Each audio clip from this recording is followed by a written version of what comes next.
আমরা শামীমাকে এই ব্যাপারে জিজ্ঞাসাবাদ করেছি এবং শামীমা আমাদের যে উত্তর দিয়েছে তাতে তার ভাষ্য মতে তাকে মূলত যে কথাটা বলেছে জরেজ যে 3 লক্ষ টাকা সে পাবে এবং জরেজ এই ব্ল্যাকমেলের মাধ্যমে 7 লক্ষ টাকা পাবে এবং পরবর্তীতে এই টাকা দিয়ে সে মালয়েশিয়ায় গমন করবেন।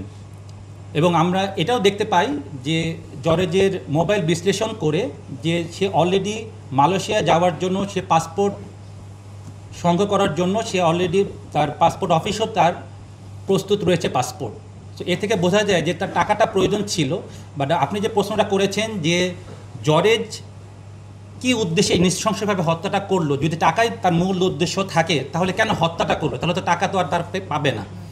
এই প্রশ্নটা আমাদেরও রয়েছে, যেহেতু আমরা জরেজকে গ্রেফতার করতে সক্ষম হয়েছি এবং ইনশাল্লাহ জরেজের কাছ থেকে আরও বিস্তারিত তথ্য আমরা পাবো এবং আপনাদেরকে আমরা অবগত করতে পারবো যে হত্যার মূল মোটিভটা কী।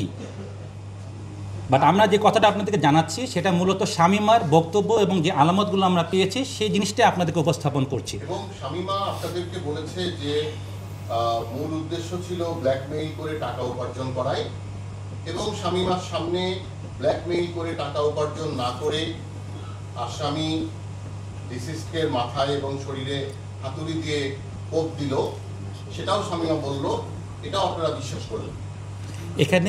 এখানে যখন শামীমাকে আমরা প্রশ্ন জিজ্ঞাসা করা হয় সেক্ষেত্রে সে সময় শামীমাও বলে যে যখন সে বাধা প্রদান করে যে আপনি কেন মেরে ফেলছেন বা মারছেন বা এই পরিস্থিতি কেন তৈরি করছেন, তখন শামীমাকেও সে ভয়ভীতি দেখায় এবং আঘাত করে। এটা শামীমার বক্তব্য। কারণ পুরো বক্তব্যটা দুই পক্ষের বক্তব্য না শুনে আমরা পরিষ্কারভাবে মূল মোটিভটি আপনাদের সামনে উপস্থাপন করতে পারছি না। এজন্য আমি অনুরোধ করছি যে একটু অপেক্ষা করার জন্য।